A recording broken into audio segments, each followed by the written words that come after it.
4월 24일 토요일 아침 큐티 시간입니다. 오늘 함께 나눌 하나님의 말씀은 출애굽기 11장 1절에서 10절까지 말씀입니다. 여호와께서 모세에게 이르시기를 내가 이제 한 가지 재앙을 바로와 애굽에 내린 후에야 그가 너희를 여기서 보낼지라. 그가 너희를 보낼 때에는 여기서 정령 다 쫓아내리니 백성에게 말하여 남녀로 각기 이웃들에게 은, 금, 패물을 구하게 하라 하시더니 여호와께서 그 백성으로 애굽 사람의 은혜를 받게 하셨고 또 그 사람 모세는 애굽국에서 바로의 신하와 백성에게 심히 크게 배웠더라. 모세가 바로에게 이르되 여호와께서 이같이 말씀하시기를 밤중에 내가 애굽 가운데로 들어가리니 애굽 가운데 처음 난 것은 위에 앉은 바로의 장자로부터 맷돌 뒤에 있는 여종의 장자까지와 모든 생축에 처음 난 것이 죽을지라. 애굽 전국에 전무후무한 큰 곡성이 있으리라. 그러나 이스라엘 자손에게는 사람에게나 짐승에게나 개도 그 혀를 움직이지 않으리니 여호와가 애굽 사람과 이스라엘 사이에 구별하는 줄을 너희가 알리라 하셨나니 왕의 이 모든 신하가 내게 내려와서 내게 절하며 이르기를 너와 너를 좇는 온 백성은 나가라 한 후에야 내가 나가리라 하고 심히 노하여 바로에게서 나오니라. 여호와께서 모세에게 이르시기를 바로가 너희를 듣지 아니할지라. 그러므로 내가 애굽 땅에서 나의 기사를 더하리라 하셨고 모세와 아론이 이 모든 기사를 바로 앞에 행하였으나 여호와께서 바로의 마음을 강팍해 하셨으므로 그가 이스라엘 자손을 그 나라에서 보내지 아니하였더라. 아멘. 이것은 하나님의 말씀입니다. 우리는 모세가 출애굽기 10장 29절에서 이렇게 말했던 것을 기억합니다. 29절입니다. 모세가 가로되 왕의 말씀이 옳으니이다. 내가 다시는 왕의 얼굴을 보지 아니하리이다. 그래서 오늘 본문을 보면서 조금 의아한 생각이 들 수 있습니다. 10장 29절에서 모세가 했던 말과 다르게 바로 앞에 나아가 하나님의 말씀을 증거하고 있는 것처럼 보이기 때문입니다. 4절입니다. 모세가 바로에게 이르되 여호와께서 이같이 말씀하시기를 밤중에 내가 애굽 가운데로 들어가리니. 그런데 사실 1절부터 3절까지는 10장 29절과 11장 4절 사이에 삽입된 내용입니다. 모세는 바로에게 자신이 다시는 그를 보지 않을 것이라고 밝히면서 4절에서 8절을 선언했습니다. 그렇게 말한 후에 모세는 심히 노하여 바로에게서 물러나왔습니다. 8절입니다. 왕의 이 모든 신하가 내게 내려와서 내게 절하며 이르기를 너와 너를 좇는 온 백성은 나가라 한 후에야 내가 나가리라 하고 심히 노하여 바로에게서 나오니라.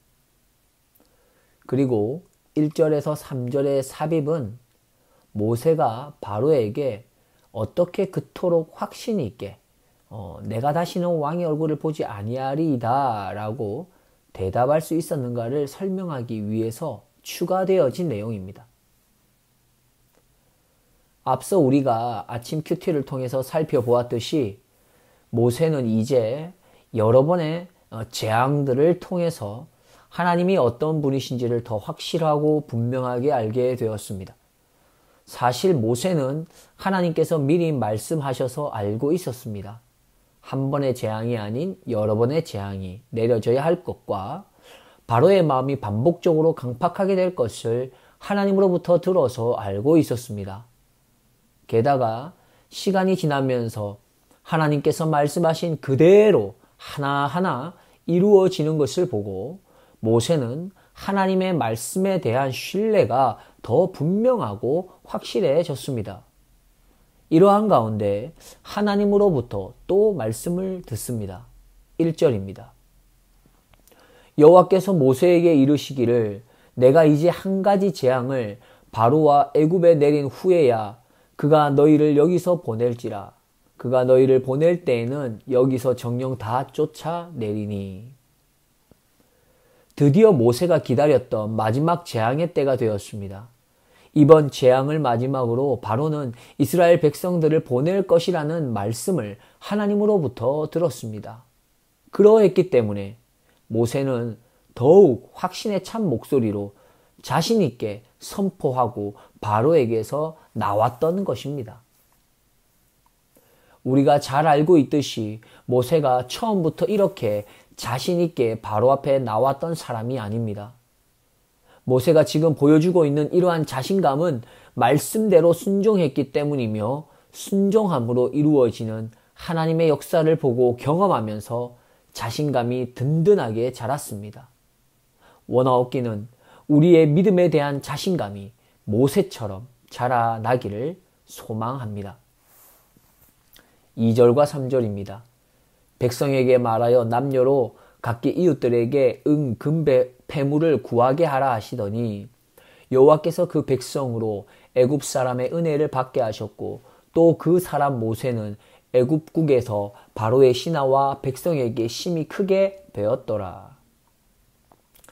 이스라엘 백성들이 이제 곧 애굽에서 나오게 될 터인데 그때 이웃으로부터 금 폐물을 받아서 나오라고 말씀하십니다. 이 말씀은 상식적으로 이해가 안 됩니다.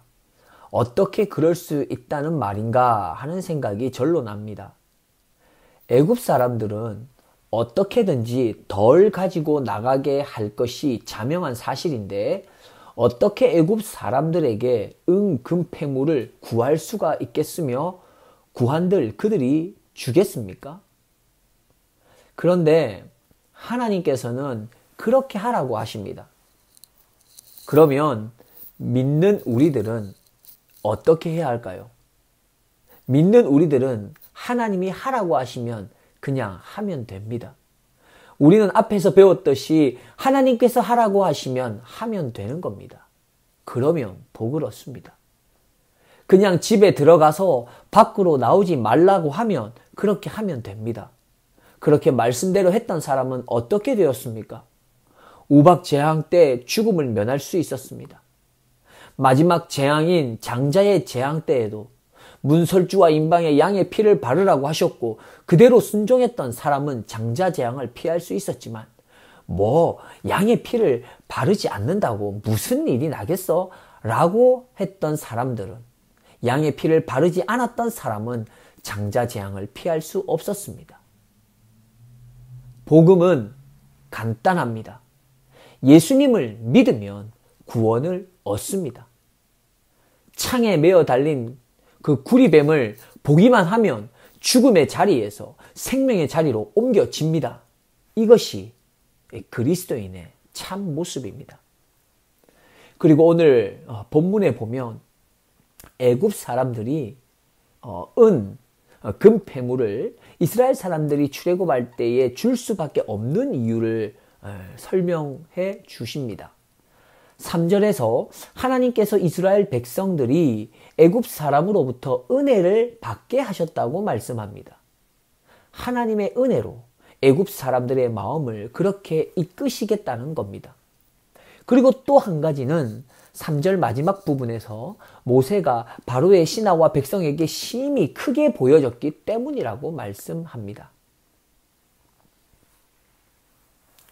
여기에서 우리가 기억할 것은 우리에게 무엇인가를 하나님께서 하라고 할 때에는 이미 하나님께서 그렇게 되어질 수 있도록 준비를 이미 해 놓으셨다는 사실입니다.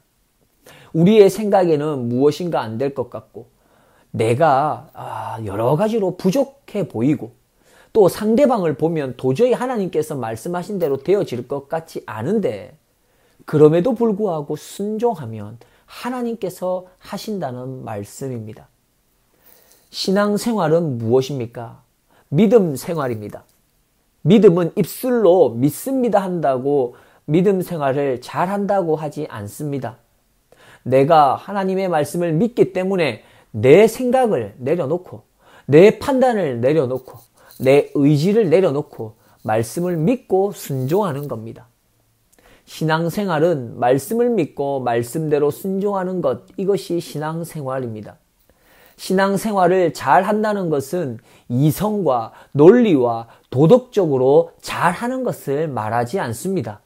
신앙생활을 잘 하는 것은 하나님의 말씀이라면 그것을 믿고 순종하는 것, 이것을 잘 할 때 신앙생활을 잘 한다고 말합니다.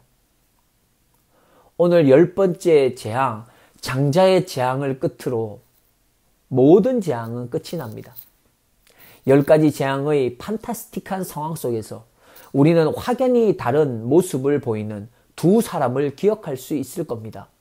그 두 사람은 바로 모세와 바로입니다. 바로도 모세도 똑같이 10가지 재앙의 가장 중심에 서 있었습니다. 그래서 하나님께서 어떤 분이신지를 직접 몸으로 체험하고 경험했습니다. 그래서 모세는 재앙이 더해져 갈수록 하나님에 대한 믿음과 확신을 더 가질 수 있었습니다. 그러나 반대로 똑같이 놀라운 하나님의 능력을 보고 있으면서도 끝까지 하나님에 대한 믿음을 선택하지 못하는, 선택하지 않는 바로의 모습도 봅니다. 하나님께서 아무리 판타스틱하게 화려하게 나타나셔도 믿지 않을 사람은 믿지 않는다는 사실을 우리는 확실히 알 수 있습니다. 그래서 지금 우리가 하나님을 믿는다는 이 사실이 얼마나 복된 것인지 모릅니다. 오늘 하나님께 특별히 더 감사하는 하루가 되십시오. 받은 은혜가 얼마나 귀한 것인지를 생각하며 더 감사한 하루가 되시길 주님의 이름으로 축복드립니다. 받은 복을 세어보시면서 더 많이 감사의 고백을 하나님 아버지께 올려드리는 하루가 되기를 축복합니다. 기도하겠습니다. 하나님, 하나님의 은혜와 사랑 때문에 구원의 은혜의 자리에 설 수 있게 해주셔서 진심으로 감사드립니다. 바로는 마지막까지 하나님의 기회를 붙잡지 못하고 사망의 종노릇을 하였고 결국 비참한 마지막 걸음을 걸어갔습니다. 그러나 모세는 80이라는 나이와 양치기라는 초라한 자신의 모습으로 마지못해 살아가던 인생이었지만 하나님을 만난 이후 완전히 새로운 인생을 시작합니다. 하나님, 원하옵기는 우리 모두 각자에게 남아있는 인생에 대한 하나님의 나를 향하신 놀라우신 계획을 기대하고 소망하면서 살게 하여 주시옵소서. 그리하여 주님 앞에 설 때까지 하나님의 놀라우신 역사의 중앙에서 쓰임받는 우리 모든 훌루턴 가족이 되게 하여 주옵소서. 감사드리오며 나의 힘과 능력과 소망이 되시는 우리 구주 예수 그리스도의 이름으로 기도드리옵나이다. 아멘.